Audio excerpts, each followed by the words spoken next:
about consciousness from last 2 sessions. It's a deeper subject, but it's very interesting once we put our mind to it. And today we're going to continue with the same topic.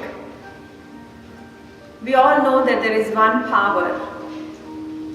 We can call it divine power, or God, or Allah, or Jesus, or Krishna, or universal power, anything we like. But we all know there is one power, there has to be one power that is ruling the entire universe. Look at the universe. Everything is working in such harmony. If you look at the sun continuously is shedding its light on this entire earth without expecting anything. Then we look at the wind, constantly giving us that fresh breath to breathe. Without that, we will not be able to survive in this life. And then there's water element. 2/3 of our body is made out of water. So without that, again, we will not be able to sustain this life. Oceans, giving us so much calmness, rivers flowing through and merging in the ocean, symbolizing that leave your individuality and merge in the universality, become one with the mighty power. And then there is the sky. It creates that space for us to fly high up there. What a beautiful system this divine power has created in this universe, so that we all human beings can live so comfortably. And there is harmony in everything. If you look at it, after every night there is a day. Has there been a day when a day or night was skipped? No. After every night there is a day. Every seed that's planted becomes a plant and the tree, changing colors through different seasons without any human touch or interaction. And then you see the flowers blooming with fragrance, cheering us, putting smile on our faces, and the birds chirping, creating music for our soul. Everything is just happening in the outer universe with this very powerful divine work. Now same power has created us human beings. And when we were created, what divine power God has done, He's put a small fragment of Him in us, and that's called spirit, conscious, Atma. It's small fragment of Him that's been put in us, and we call it spirit, and that's where yoga puts a lot of emphasis, that a small spark of energy, strength has been put in us.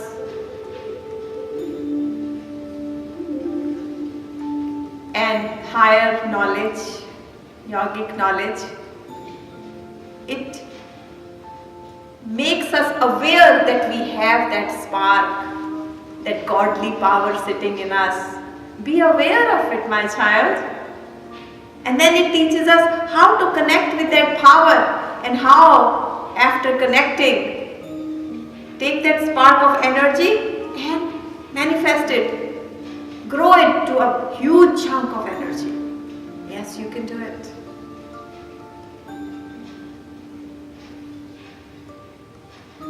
And when we become aware of this power, and when we connect with this, then instantly we start to rise in our consciousness.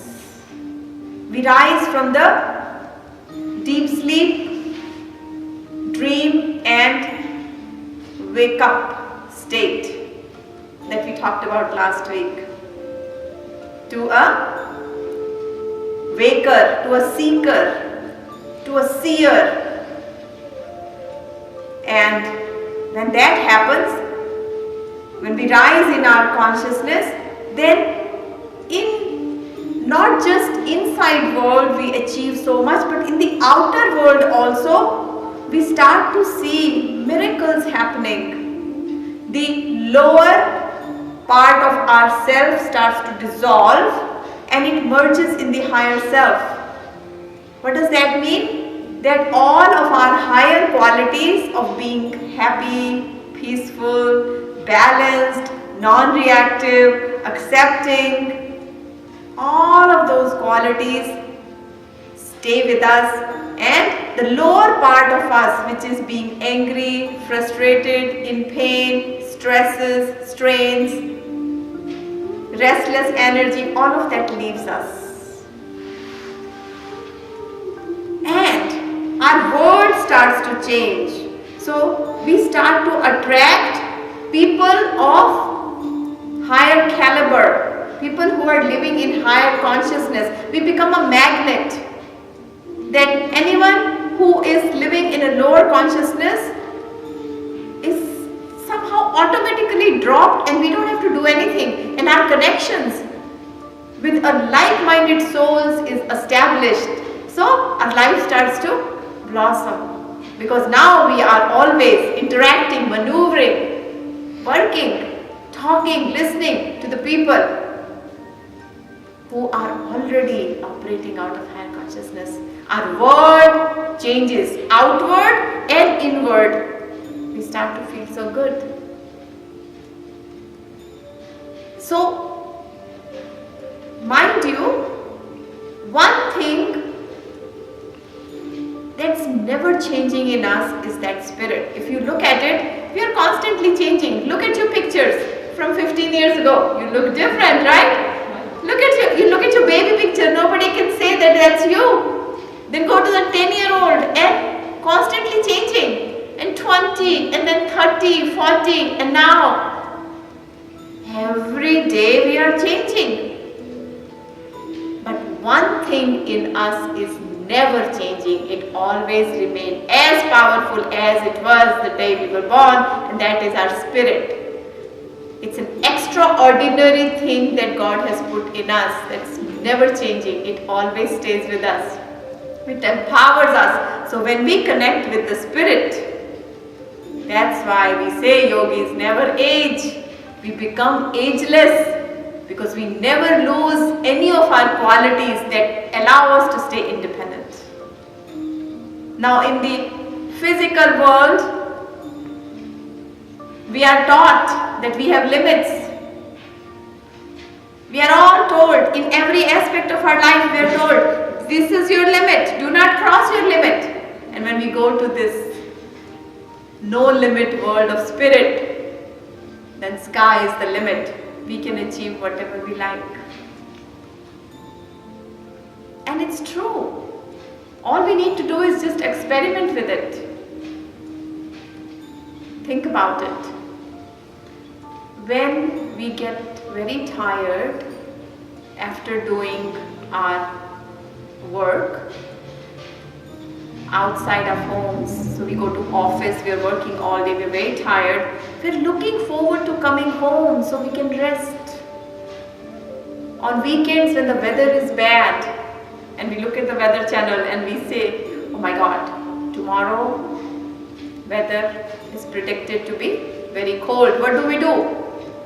Way before weather turns to that temperature, we make sure we are inside the home and we feel protected, secure. And yogic science teaches us, just like the way we seek shelter in our homes and are protected and are rested, similarly what happens is that there is an inner home. There is an inner home of this inner world, and if we learn to connect with this inner home, that inner spirit, and we stay there Do not when it's needed, but do the preparation just like we do with our other outside home. Then morning and evening, connect with that spirit, that inner home. The level of protection, the level of security, the level of peace and happiness that you will find will be miraculous, will be magically miraculous. So that's why I always teach everyone 2 times in a day. In the morning, when we get up, sit down and do your gratitude. That's when connect with your inner world and think of everything that we have been blessed by the divine power, this body, this breath, this mind, this intellect, all our relationships, all our comfort things that we possess, all of that. Thank you, God. Thank you. I feel so blessed. I'm alive today. I feel so blessed. I have so much. I possess so much. And then before going to bed again, when we do some yoga, when we do breathing to shrug off any stresses and strains that we have accumulated throughout the day, and then we think of all the positive things that we have. So when we go to sleep, in our subconscious mind, those blessings start to manifest. Whatever you're going to think before going to bed, that's what is going to be manifested in your subconscious brain, and it will be going all night. And sometimes you'll dream about it, sometimes you'll just keep your mind occupied, because the outer world stimuli cannot reach you when you're sleeping. So it's all about subconscious mind, what you put in it before you go to sleep. So don't watch TV, don't watch any news before you go to bed.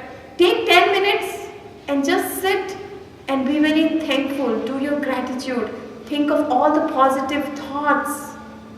And with that, when you go to bed, you wake up like a fresh flower. You wake up in such a fresh mood. You wake up on time. You wake up with so much energy that your whole day goes well. And then you wake up and then you do again gratitude, and your whole day goes and the saga continues. This is a very simple yet powerful formula to stay empowered. So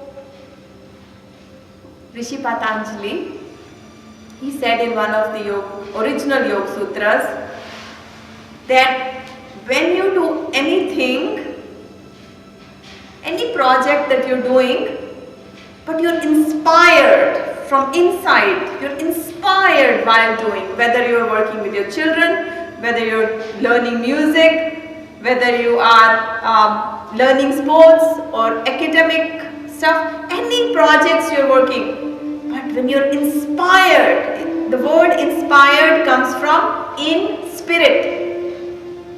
While you're doing things, projects, but you're connected to your inner spirit, then you know what happens? Then all the right people, all the right resources, all the right thoughts are at your feet. It just happens magically.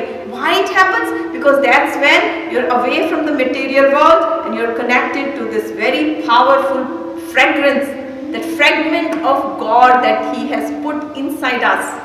We're connected with that. God never fails. We will never fail because we're connected to that powerful, very powerful spirit. And then Rishi Patanjali says, he goes further in the same Yoga Sutra, he says, but when you're inspired and you are involved in extraordinary work, a work that relates to selfless service to the divine, then what happens? Then all your thoughts, they become very powerful. Your mind starts to transcend to higher levels, and your conscious expands in all areas, and you find yourself to be in a very new, very powerful world. That's when all your faculties, your talents, and your dormant forces, they become very alive, and you discover yourselves to be so much better person than you ever imagined yourself to be. This is the magical, miraculous power of staying connected and operating out of your spirit. So when we do yoga in the morning and evening and connect, go home. Feel that security, feel that protection before you go out in the world. Watch, nobody can come in your way. Actually, everybody becomes the way for you to reach to your destination. That's what it happens. This is the power. This is the power of spirit. So with these words of wisdom, we'll start today's yogic stretches. Let's go ahead and stand up.